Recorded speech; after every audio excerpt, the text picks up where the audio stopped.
Halo, halo, halo, apa kabar Anda semua? Assalamualaikum warahmatullahi wabarakatuh. Kembali berjumpa dengan saya, Bang Said Didu dari Manusia Merdeka, Said Didu Official, dan saya Resmun Arif dari Forum News Network.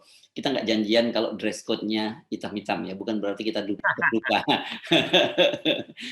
Tapi kita cuma sedang terheran-heran karena ada statement dari Menteri Negara BUMN Pak Erick Thohir bahwa di masa lalu itu kelihatannya begitu ya, ada tarif kalau mau jadi direktur Dirut BUMN itu tarifnya 25 miliar. Jadi sebenarnya kalau saya baca-baca konteksnya Pak Erick Thohir menjelaskan kalau gue mau cari duit gampang main di situ saja gitu ya, bukan main di PCR kan gitu ya. Tapi ini kan jadi serius ini implikasi dari pernyataannya Pak Erick Thohir ini kan pasti banyak yang terkena ini, terutama para Menteri BUMN sebelum-sebelumnya nih, Bang Said Didu. Pertama, saya lama sekali menunggu seorang pejabat membuka hal ini secara terbuka. Lama sekali. Karena isu ini, saya 6 tahun di Kementerian BUMN, tahu betul isu ini. Tapi saya tidak bisa membuktikan sehingga tidak berani menyatakan. Nah, seorang pejabat yang menyatakan sesuatu, berarti dia punya data. Dia punya data. Tidak mungkin seorang menteri tidak punya data. Berarti Pak Erick Thohir sekarang punya data. Pernyataan Pak Erick Thohir kan ringkasnya begini, supaya publik paham. Dulu itu, orang mau jadi dirut BUMN bayar 25 miliar loh. Gua sekarang sudah enggak. Kan kira-kira begitu kan? Dulu. Nah, apa makna dari dua perkataan itu? Tadi yang pertama, gua nggak nyari uang loh, ya kan? Itu kan menutupi sesuatu. Yang kedua, menuduh pihak lama dong. Lu yang dulu pernah terima uang loh, ya kan? Yang ketiga, menyatakan, yang jadi dirut, lu punya utang dong sama gua. Harusnya lu bayar dong. Nah, bisa saja nanti bayarnya lewat cara lain ya. Kira-kira pengertiannya kan publik pahamnya begitu gitu kan diumumkan jumlahnya. Oke. Saya masuk, kenapa saya berterima kasih Pak Erick Thohir? Karena isu ini menjadi harus terbuka. Karena kalau tidak terbuka kemudian hari, maka ini menjadi hoax. Dan saya tidak mau Erick Thohir sebagai penyebar hoax. Kenapa ini harus dibuka? Ada 24 tahun Kementerian BUMN itu sejak 98, 97. Itu ada 11 menteri, termasuk Erick Thohir. 10 menteri sebelumnya itu menjadi tertuduh dari pernyataan Erick Thohir. Saya boleh sebutkan supaya publik paham siapa-siapa saja tertuduh dari pernyataan itu. Pertama adalah Tanri Abeng, kedua Laksamana Soekardi, ketiga adalah Rozi Munir, pernah Rozi Munir sebentar, keempat, Laks 2 kali, jadi hanya 9. Laks itu setelah Rozi Munir, Laks lagi. Kemudian ada Dudung, Pak Dudung, bukan Pak Dudung Kasat. Siapa ya? Ada Dudung? Dulu panjangnya. Oke. Orang Sunda ini. Ada Sugiarto, Sofian Jalil, kemudian Mustafa Abu Bakar, kemudian Dahlan Iskan, kemudian Rini Suwandi. Jadi 9 orang menjadi tertuduh oleh Erick Thohir. Lu bekas menteri pernah terima uang lo 25 per dirut BUMN. Siapakah yang 9 orang itu yang menerima? Nah, karena dia bilang masa lalu. Nah, saya ingin menjelaskan, saya menjadi sekretaris Kementerian BUMN 3 menteri, yaitu Sugiarto, Sofian Jalil, dan Mustafa. Jadi saya sangat heran. Nah, saat itu juga saya tangkap karena begini Mas Hersu. Lucu, kadang-kadang masa jabatan direksi itu tidak habis dipindahkan. Dan itu masa ada SK hari Sabtu keluar bersamaan 70 orang. Ini kan saya sudah menduga, ini ada sesuatu yang terjadi transaksi. Itu kapan? Tapi saya kapan Pak itu tahun 2003-an. Enggak, 2003 2004. Pada masa Bang Said Didu jadi sekretaris atau bukan? Sebelum, makanya saya Oh, benahi saat oh, itu. oke, oke. Nah, Ya, ya. di situ saya pelajari, oh tempat sogok menyogok ini ada dua hal, adalah di fit and proper test dan di proses pemindahan jabatan direksi. Sudah direksi, kalau udah direksi kan gampang dipindahin, udah punya uang kan. Nah, di situ saya bikin aturan, masa jabatan direksi tidak boleh diganti sebelum direksi tidak boleh diganti sebelum masa jabatannya habis, yaitu 5 tahun. Tidak boleh diganti. Nah, supaya dia tidak dipindah-pindahkan dengan nyogok kiri kanan. Ya. Yang kedua, bahwa fit and proper test saya rancang 10 tahap. 10 tahap. Nah, dan tidak bisa diintervensi oleh menteri. Kecuali menterinya nekat. Nah, dulu saya pernah dimarahin Pak Sugiharto, almarhum. Kenapa saya dengan mekanisme ini, kok orang yang saya inginkan kok nggak bisa lulus? Ya memang begitu, Pak. Ini harus dihindari ada kekuasaan. Saya bobotkan, Pak, dengan mekanisme yang saya bikin saat itu, mekanisme fit and proper test, Bapak menginginkan Mas Hersu jadi dirut, itu dan memerintahkan ke seluruh tim, saya mau Hersu jadi dirut. Itu pengaruhnya hanya 30%. Jadi kalau hanya 30%, bayangkan Bapak perintahkan dengan mekanisme yang ada. Yang kedua, saya sebagai ketua tim evaluasi, itu evaluasi adalah ketua yang melaporkan kepada menteri dan menteri nanti melaporkan kepada presiden. Nah, saya itu hanya 5% yang bisa mempengaruhi. Nah, itulah mekanisme yang bagus. Akhirnya itu bersih.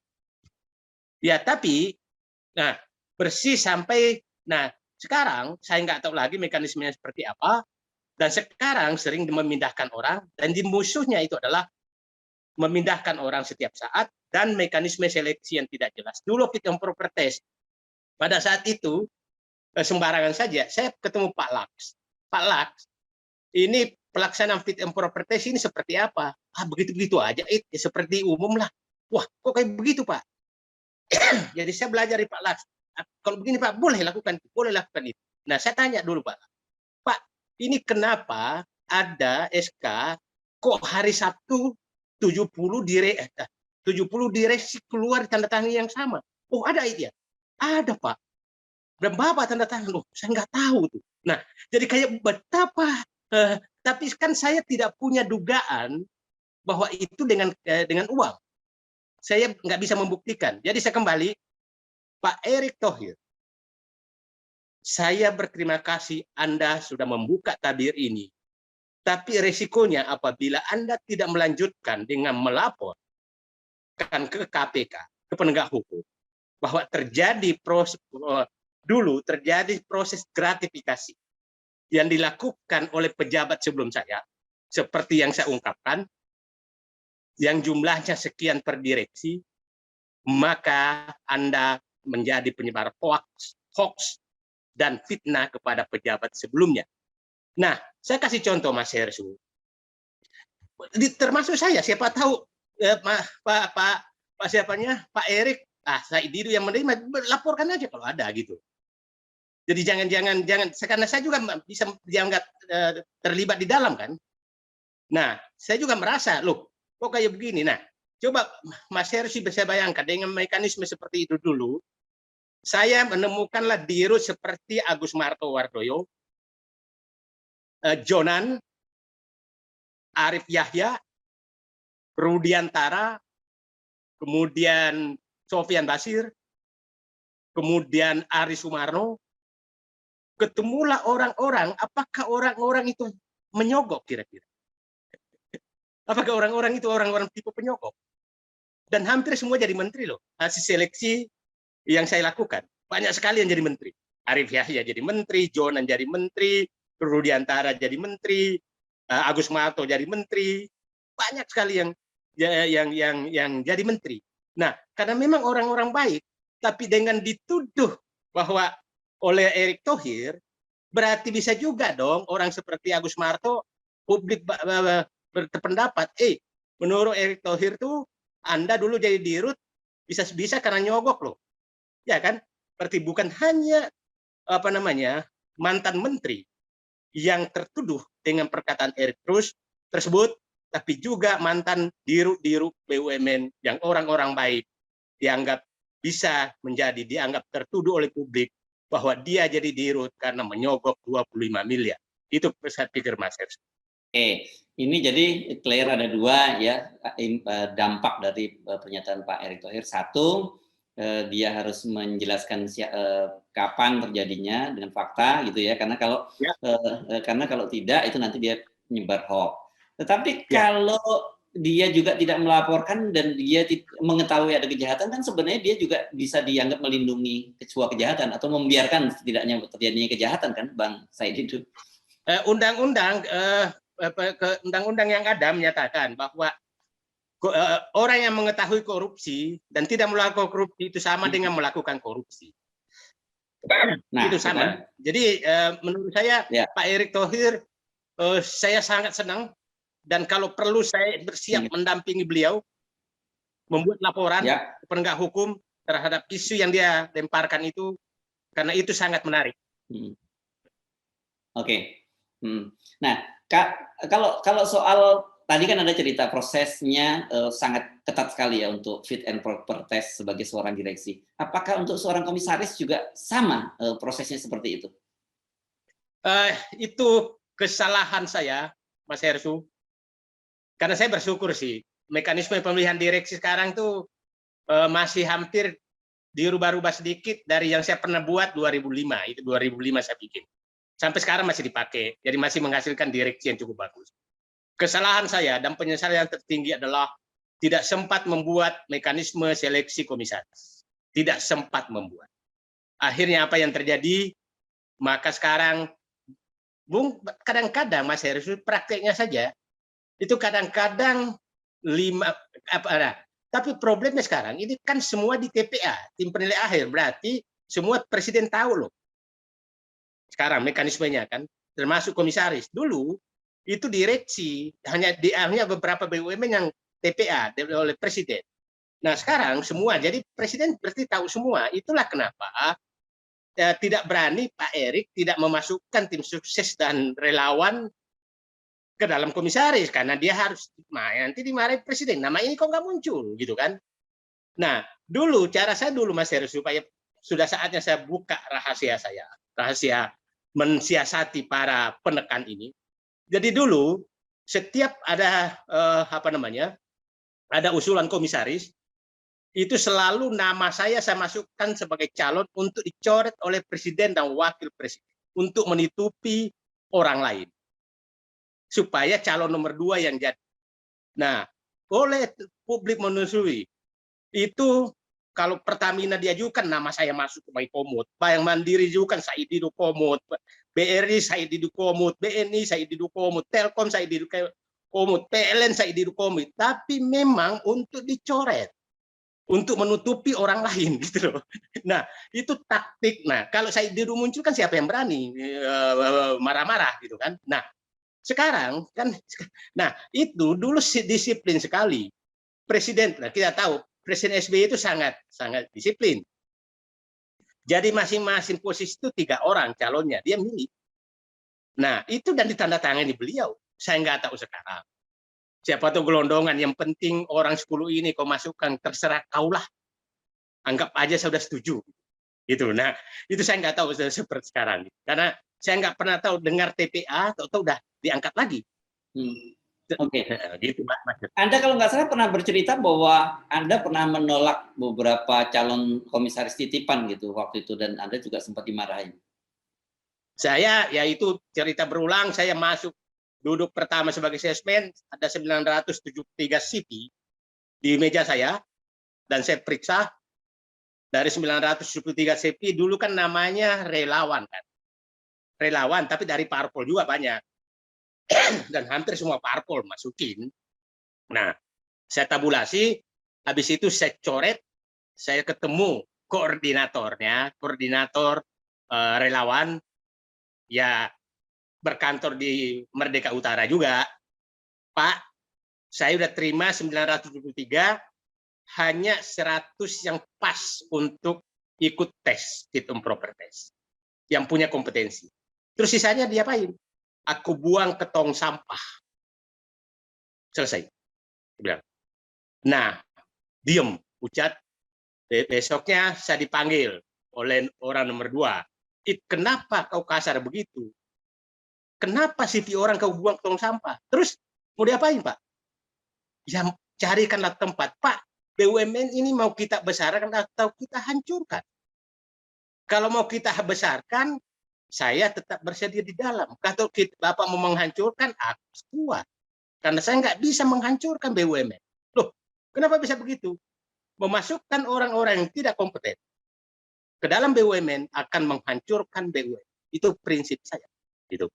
Nah, itu Mas Hersu. Jadi, nah, saya apa namanya? Jadi cara menseleksi orang juga tuh begini saja sih.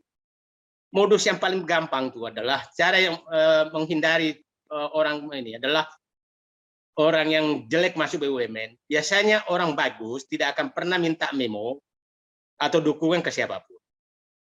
Karena dia percaya dirinya terhadap kemampuannya. Nah, sehingga kalau ada orang yang banyak memonya, itu yang harus dicoret pertama. Itu saya harus coret pertama, clear. Atau siapa yang banyak teleponnya, coret pertama. Dan itu dulu ada 5 orang yang saya lakukan begitu. Saya jadikan contoh, dan saya bawa ke acara, ini 5 orang ini adalah terlalu banyak memo, terlalu banyak telepon, maka aku coret dia sebagai calon direksi. Itu sebagai contoh, jangan pakai memo-memo lagi. Nah, ada cerita menarik, Mas Heri, supaya publik paham. Saya sebulan lah, saya pulang ziarah ke makam orang tua di Pindrang, itu 150 km dari Makassar. Saya nyampe rumah saya, tahu-tahu ada CV di dalam rumah. Rumah saya di sana kosong. Saya baru aja kalau saya datang. Di meja langsung ada CV. Loh, CV ini kok salah satu calon dirut saat itu PGN. Kan lagi seleksi. Saya panggil semua keluarga saya. Siapa yang bawa CV ini ke sini? Bayangkan, terbangnya CV itu, orang ini tinggal di Jawa Timur, ada di Pindrang yang 150 km dari Makassar. Lebih duluan sampai CV-nya daripada saya. Ini permainan apa? Habis itu buat telepon sekretariat administrasi, nama ini malam ini juga kau coret dan tidak boleh ikut proses lebih lanjut. Ini orang nggak benar. Itu orang nggak benar. Ini cara-cara seperti itu yang kita harus lakukan. Nah, kayak begitu Mas Hersu, untuk mengambil tindakan agar orang tidak orang jelek tidak masuk BUMN. Ya, tetapi satu hal yang jelas bahwa campur tangan, titipan, memo, KTBDC dan sebagainya itu sudah sejak dulu terjadi. Tinggal bagaimana kita menyikapinya, begitu ya? Ya, saya yang mengalami, Mas. Saya katakan, taktiknya begini. Ini orang-orang ini mau cari uang atau mau cari jabatan? Kalau cari uang jangan kasih jabatan dong. Ya, carikan dia bagaimana dia dapat uang. Ini kan orang cari uang dikasih jabatan. Akhirnya di jabatannya dia merusak karena memang tujuannya cari uang. Oke? Ada orang cari jabatan tidak cari uang. Hanya untuk prestise. Nah, orang ini lebih bagus daripada orang cari uang dikasih jabatan. Problemnya sekarang karena semua pencari uang dikasih jabatan. Itu saja sebenarnya. Jadi itu normal-normal saja, tapi begini juga. Saya sederhana, Mas Hersu. Ada begini, dulu waktu ini. Kenapa sih tidak jadi komisaris di BUMN ini? Sebentar dulu. Gaji presiden itu 67 juta. Masuk akalkah tim suksesnya gajinya 100 juta, lebih tinggi dari presiden? Jadi, izinkan saya, siapapun orang dekat presiden, bahwa saya carikan tempat yang gajinya lebih rendah dari presiden. Itu rasional. Gaji saya aja sebagai salesman hanya 5 juta. Masa saya angkat dia nggak punya kerjaan gaji 100 juta, yang benar aja sebenarnya. Nah, kayak begitu, rasional kayak begitu loh, Mas Hersu. Jadi sebenarnya kalau memang bukan penikmat jabatan gampang kok. Gampang, Mas. Itu ya cuek aja, dipecat lah, itu aja. Memang orang-orang pada saat SBY sama JK suka sama saya? Enggak. Enggak, mungkin lebih banyak nggak suka pada saat itu lebih banyak yang nggak dari pemerintah nggak suka saya daripada sekarang loh. Ya, jadi kembali ke topik yang tadi, kita tunggu ya dari Pak Erick Thohir, ini momentum bagus untuk bongkar-bongkar, untuk bersih-bersih gitu ya. Jangan hanya WC-nya yang bersih, ini harus BUMN-nya juga lebih bersih lagi gitu ya.